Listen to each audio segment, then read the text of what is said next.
جن کو تم معبود اور مشکل کشا سمجھتے ہو، نہ یہ نفع دے سکتے ہیں نہ یہ نقصان دے سکتے ہیں۔ اب نفع کیا ہے کہ کچھ بنا لیں، کوئی چیز بنا لیں، اور نقصان ان کو پہنچ چکا ہے تو نقصان سے بچائیں۔ ان کی اپنی چیز اٹھا کے کوئی چلا گیا ہے، واپس نہیں لا سکتے۔ تو آگے فرمایا ضعف الطالب، کمزور ہے طالب مانگنے والا، والمطلوب، اور جس سے مانگا جا رہا ہے وہ بھی کمزور۔ اب مکھی کی مثال یہاں کیوں دی گئی ہے؟ اس لیے باقی چیزوں کی بھی مثال اللہ دے سکتے تھے، ایک تو اس لیے کہ ایک ادنا سی مخلوق ہے، اور اس سے چھوٹی مخلوق مچھر بھی ہے، اس کی مثال نہیں دی، یہاں پہ مکھی کی مثال دی ہے۔ ایک تو ادنا مخلوق، اس کی حقیر ترین مخلوق جس سے تم کراہت اختیار کرتے ہو، وہ حقیر سے حقیر چیز بھی بنانے پر قدرت نہیں رکھتے۔ اور دوسرا اس لیے کہ ان کے جو بت تھے جن کی وہ پوجا کرتے تھے، اور آج بھی بتوں کی جو پجاری ہیں ان پہ نذرانے دینے والے، ان پہ جا کے مٹھائیاں بانٹنے والے اور سامنے رکھنے والے، ان مٹھائیوں پر آ کے بیٹھتی ہیں مکھیاں۔ یہی مکھی ہے نا جو بت کے سامنے نذرانے دیے ہوئے ہیں، مٹھائیاں پڑی ہیں، شرینیاں پڑی ہیں، اس پہ بھی مکھی آ کے بیٹھ رہی ہے، یہی مکھی آ کے بیٹھتی ہے۔ تو وہ بت اس مکھی کو اس جیسی مخلوق نہیں بنا سکتے، اور آ کر بیٹھ جائے مکھی، اس کو اڑا بھی نہیں سکتے۔ ان کی مٹھائی سے، ان کے کھانے سے کوئی چیز مکھی اٹھا لے تو اس کو واپس بھی نہیں لا سکتے، کیونکہ ریلیٹڈ تھی نا مثال، یہ مخلوق اس کے ساتھ ریلیٹ کرتی ہے، تو اس لیے اس مکھی کی مثال دی گئی ہے۔ اور یہاں پر یہی کہا ضعف الطالب، مانگنے والا، یعنی اس کے نا تین مطلب ہیں، ضعف الطالب والمطلوب کے توجہ کریں گے تو سمجھ آئے گی۔ تین مفہوم اس کے بیان کیے مفسرین نے۔ ایک مفہوم یہ ہے کہ ضعف الطالب، مانگنے والا، یعنی مکھی اٹھا کر اڑ گئی، مکھی اٹھا کر اڑ گئی تو اب اس مکھی سے مطالبہ، طالب کا معنی مانگنے والا، طلب کرنے والا، وہ اگر وہ بت مانگتا ہے اس مکھی سے تو ضعفہ، وہ بھی کمزور ہے، وہ مانگ ہی نہیں سکتا۔ کیسے مانگے گا؟ وہ تو نہ ہاتھ ہلا سکتا ہے، نہ بول سکتا ہے، نہ اس کے پاس صلاحیت ہے۔ وہ بت، طالب سے مراد وہ بت ہے، اور مطلوب سے مراد جس سے مانگا گیا وہ مکھی بھی کمزور ہے، وہ مکھی بھی۔ اور اس کا ایک الٹ بھی، دوسرا مطلب اس کا الٹ ہے کہ ضعف الطالب، مانگنے والا، طالب سے مراد وہ مکھی آ کر جو بیٹھی ہے وہاں سے اس کے کھانے سے لے رہی ہے، یعنی اس بت کے کھانے سے لے رہی ہے نا، یہ مکھی بھی کمزور ہے۔ والمطلوب، اور جس سے لے رہی ہے، جس بت کے سامنے سے لے رہی ہے، وہ بھی کمزور ہے۔ یعنی پہلے معنی میں مراد طالب سے مراد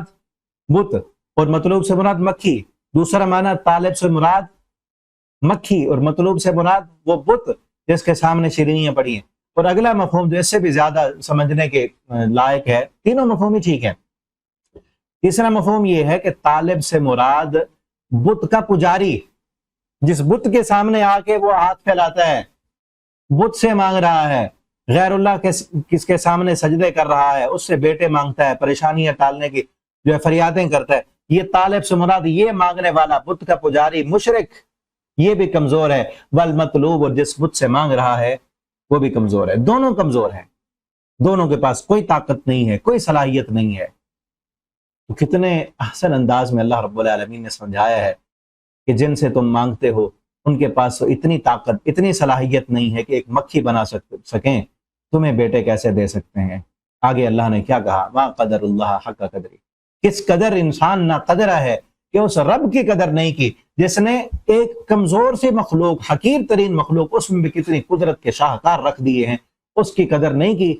یہ نا قدری کی انتہا ہے کہ انسان یہ کہے کہ میرا رب میری نہیں سنتا، بغیر واسطے کی نہیں سنتا، اور پھر یہ کہے کہ آج کس قدر نا قدری کی جا رہی ہے ہمارے کلمہ پڑھنے والوں میں، کہ انسان کلمہ بھی پڑھتا ہے، لا الہ الا اللہ بھی کہتا ہے، اپنے آپ کو مسلمان بھی کہتا ہے، اور پھر یہ عقیدہ اور نظریہ بھی ہے میرا رب میری نہیں سنتا، یا میرا رب بغیر واسطے کے نہیں سنتا، جب تک میں واسطے کے ذریعے سے نہ پکاروں تو میرا رب میری نہیں سنے گا۔ اور سورہ زمر میں اللہ فرماتے ہیں وَمَا قَدَرُ اللَّهَ حَقَّ قَدْرِهِ وَالْأَرْضُ جَمِيعًا قَبْضَتُهُ يَوْمَ الْقِيَامَةِ، کہ ان لوگوں نے اللہ کی قدر نہیں کی، اور اللہ رب العالمین کی ذات وہ ہے کہ وَالْأَرْضُ جَمِيعًا وَالسَّمَاوَاتُ مَطْوِيَّاتٌ بِيَمِينِهِ، اور قیامت کے دن اللہ رب العالمین ساتوں آسمانوں کو لپیٹ دیں گے، زمین بھی اور آسمان بھی اللہ رب العالمین کی مٹھی میں ہوں گے۔